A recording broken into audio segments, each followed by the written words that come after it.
Pourquoi tu n'obtiens pas ce que tu veux et qu'est-ce qu'en dit la neuroscience à ce sujet? Est-ce que tu t'es déjà demandé pourquoi certains de tes objectifs semblent toujours hors de portée malgré des efforts sincères ou pourquoi tu répètes certains schémas ou alors que tu reviens à certaines anciennes habitudes ou carrément tu restes un peu figé, bloqué à un certain niveau de réussite dans ton domaine?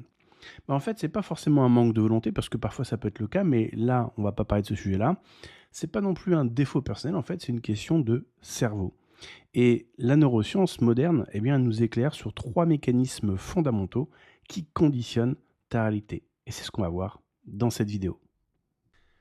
Alors la première chose qu'il faut savoir, c'est que ton cerveau fonctionne comme l'algorithme des réseaux sociaux, style Instagram, TikTok, YouTube, c'est-à-dire que plus tu interagis avec un certain type de contenu, plus l'algorithme va t'en montrer.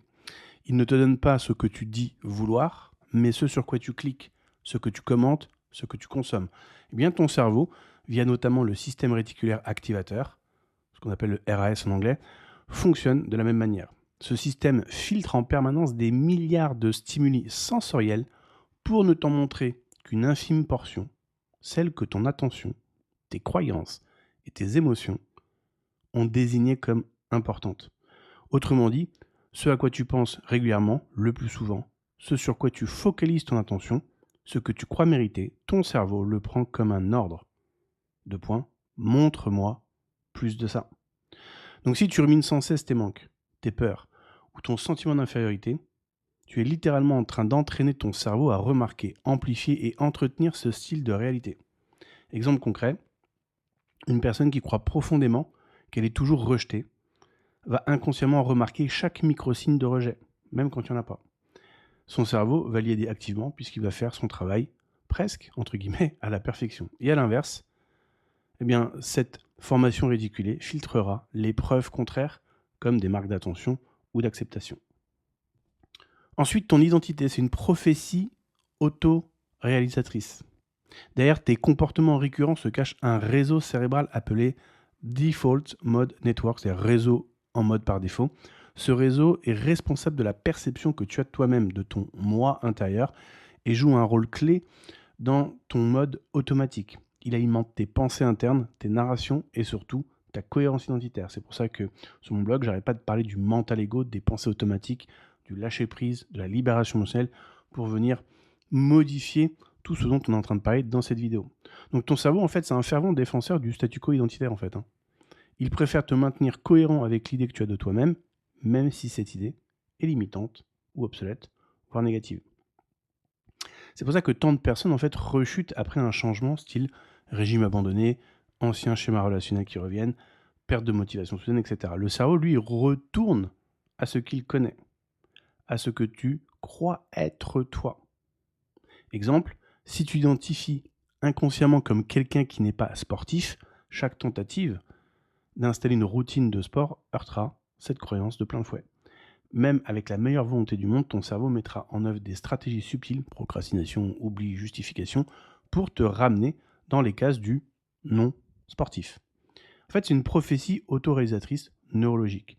Changer tes résultats, c'est donc d'abord changer l'identité qui les génère. 3. Ton image de toi détermine ta capacité à réussir. La troisième clé, elle est biochimique. L'image que tu as de toi-même influence directement tes niveaux de dopamine. Et la dopamine, c'est pas juste l'hormone du plaisir, c'est le moteur neurologique de la motivation, de l'action, de la persistance et de ta capacité donc à passer à l'acte, donc à l'action. Plus tu te sens légitime, digne, capable, plus ton cerveau il libère cette dopamine qui te donne l'élan nécessaire pour agir, persévérer, rebondir et donc faire les bonnes choses suffisamment longtemps et avec régularité. A l'inverse, une faible estime de soi entraîne un manque de motivation chronique, des abandons répétés et une paralysie face aux défis. Et en neurosciences, on sait que le cerveau, comme on l'a dit tout à l'heure, filtre la réalité selon ce que tu crois mériter. Ce qui veut dire que même si une opportunité exceptionnelle se présente à toi, ton cerveau peut littéralement ne pas la remarquer ou la rejeter inconsciemment si elle n'est pas cohérente avec ton image intérieure. Autrement dit, tu ne reçois même pas ce que tu désires, tu reçois ce que tu crois mériter. Et je vais donner un exemple de ça qui m'est arrivé à je ne sais combien de reprises à l'époque où j'étais en marketing de réseau. Quand on est en marketing de réseau, donc le fameux MLM, Multi-Level Marketing, donc les entreprises comme Tupperware, Herbalife, etc., il y en a plus de 65 000, donc je ne vais pas toutes les citer, mais on fait des appels, bien évidemment, pour avoir des clients et des distributeurs, bref, pour construire son réseau. Et un jour, j'ai eu cette personne-là qui, je l'appelle, je lui propose donc une entreprise pour laquelle je travaillais, qui avait fait 10 000% de croissance les 5 dernières années, qui faisait à peu près 700 millions de chiffre d'affaires par an, existait depuis 15 ans, 0 euro de dette, enfin 0 dollars parce que c'est une société américaine, et les produits étaient waouh, incroyables. Et du coup, je propose cette opportunité à la personne, et la personne me dit, bah, non, je la sens pas, ton entreprise, c'est pas stable financièrement, il y a un truc qui va pas. Et je lui dis, 15 ans d'existence, 0 dollars de dette, 10 000% de croissance, 700 millions par an, en croissance en plus, c'est pas stable financièrement. Je comprends pas la logique, mais oui, ok, d'accord. Bref, et donc du coup, l'appel s'est terminé comme ça, et la personne n'était pas intéressée pour rentrer, puisque pour elle, elle n'était pas fiable, cette compagnie qui, à l'heure d'aujourd'hui, bah maintenant, elle a pas 15 ans, mais elle a 25 ans d'existence. Et elle fait aux alentours de 900 millions par an. Mais elle n'est pas stable financièrement. Et ce qui est intéressant, c'est que cette personne-là m'a rappelé 3 semaines plus tard, hyper excité, comme s'il avait découvert l'opportunité du siècle. Et alors pour ceux qui ont peut-être connu, ceux qui écoutent le podcast, c'était une entreprise qui s'appelait Get Easy. Donc en anglais, rien que le nom Get Easy, dans un marketing de réseau, en général, là tu fais ouais, ça sent l'arnaque ce truc. Et du coup, la personne était hyper excitée, était sûre qu'elle avait vu la lumière divine et tout ça. C'est l'opportunité du siècle. Et je lui dis, écoute, laisse-moi une heure, je me renseigne un petit peu, puis on en reparle. Je me renseigne et puis je me rends compte que bon, bah, les PDG de la boîte, déjà, ont ouvert le siège social à Macao. Ils sont tombés pour système pyramidal illégal au Brésil. Ils ont eu 2 ans de prison. Donc rien que là, déjà, je me suis arrêté là. Au bout de 2 minutes, j'ai fait, ok, j'ai compris. Mais je suis allé pousser un petit peu plus loin. Je suis allé regarder le site, bref, tout un tas d'informations qui montrait que tout ça, c'était du carton, enfin du papier mâché, quoi. Enfin, c'était du flan, quoi. Et puis, bah, la personne, finalement, je la rappelle, je lui dis, écoute, voilà ce que j'ai trouvé.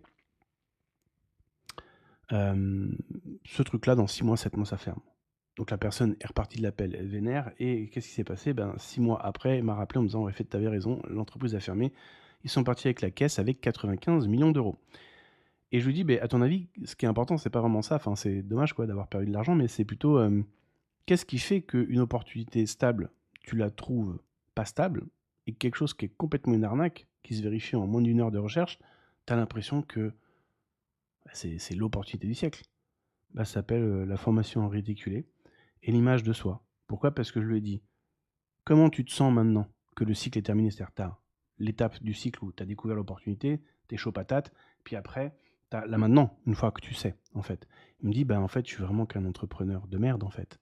Chaque fois que je prends une décision, ça tombe à l'eau, je suis un incapable. Je dis, voilà, elle est là ton autoprophétie réalisée.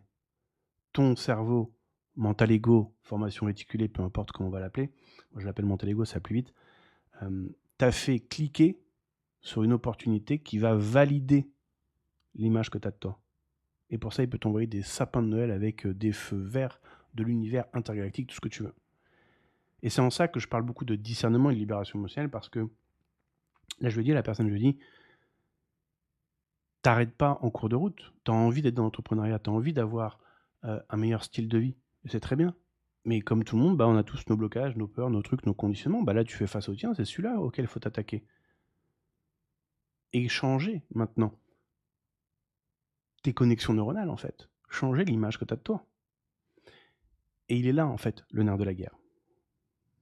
Alors, comment reprogrammer donc ton algorithme cérébral? La bonne nouvelle, c'est que ces mécanismes, ils sont pas figés. Il y a quelque chose qui s'appelle la neuroplasticité du cerveau, donc je vais en faire une autre vidéo, c'est la capacité du cerveau à toujours créer des nouvelles connexions neuronales. Donc ce qui veut dire qu'il n'y a rien qui est figé, il n'y a rien qui est immuable.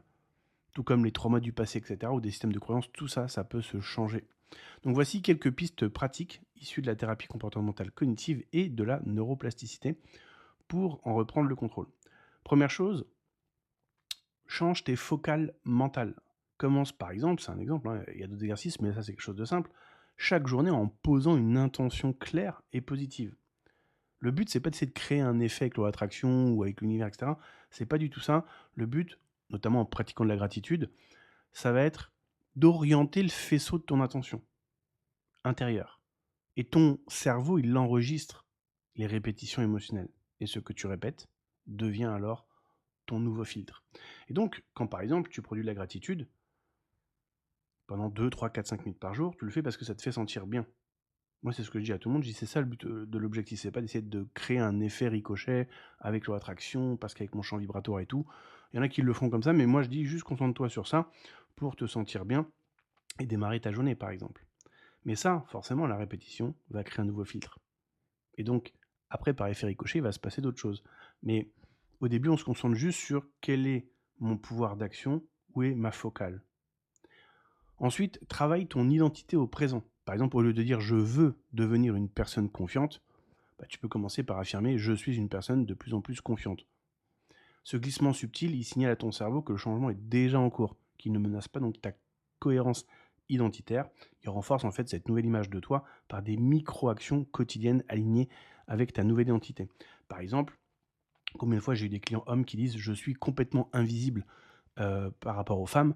Eh ben, on peut très bien reformuler ça. Quelque chose de à la fois qui est un petit peu excitant, puis à la fois on y croit en disant de plus en plus les femmes me remarquent, ou je suis de plus en plus regardé dans la rue. Et du coup, rien qu'en faisant ça, en le répétant quelques jours de suite, quand on est dans la rue, on va faire attention déjà. Puis on va se rendre compte qu'il y a des gens qui nous regardent. Ils nous regardaient déjà avant, mais avant on ne le voyait pas. Là, on va se rendre compte que du coup, entre ce qu'on a dit et ce qui se passe, on voit une corrélation. Et l'appétit vient en mangeant. Donc en fait, l'identité de départ, on ne veut pas partir d'un extrême à aller dans un autre. On veut juste faire un petit pas de plus vers quelque chose de qu'on peut palper, qu'on peut croire en fait. 3. Alimente ta valeur perçue. Cesse d'attendre la réussite pour te sentir digne.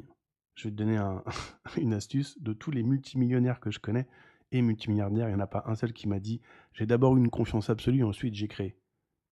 Ils m'ont tous dit on y va, on a la peur au ventre. Mais on fait avec. On compose avec ce qui est. Fin de l'histoire. Donc du coup, c'est l'inverse, c'est en cultivant une haute valeur personnelle dès maintenant que tu actives les circuits dopaminergiques de l'élan de la concrétisation. Et cela peut passer par des rituels d'estime de soi, une hygiène mentale, donc tu peux noter tes victoires, célébrer tes progrès, ou un travail thérapeutique ciblé sur les blessures de dévalorisation. Moi, par exemple, j'utilise beaucoup la libération émotionnelle. Pourquoi ? Parce que ça vient décharger, désactiver, désengager la voie justement de l'ego mental qu'on a vu tout à l'heure, qui vient en fait nous perturber, ce qui fait que derrière c'est beaucoup plus facile d'agir. Donc en conclusion, ta réalité actuelle, c'est pas le fruit du hasard en fait. Elle est le reflet direct de tes connexions neuronales les plus actives. Ce que tu perçois, attire et manifeste vient moins de tes désirs conscients que de tes habitudes mentales, de tes identités intérieures et de l'estime que tu as de toi. La vraie transformation ne commence pas par des objectifs que tu te fixes, elle commence dans l'algorithme invisible de ton cerveau. Et la bonne nouvelle, c'est que cet algorithme, il peut être recodé. La neuroplasticité est réelle et ton potentiel est bien plus vaste que ce que ton identité actuelle te laisse croire. Je te souhaite une belle journée et à bientôt.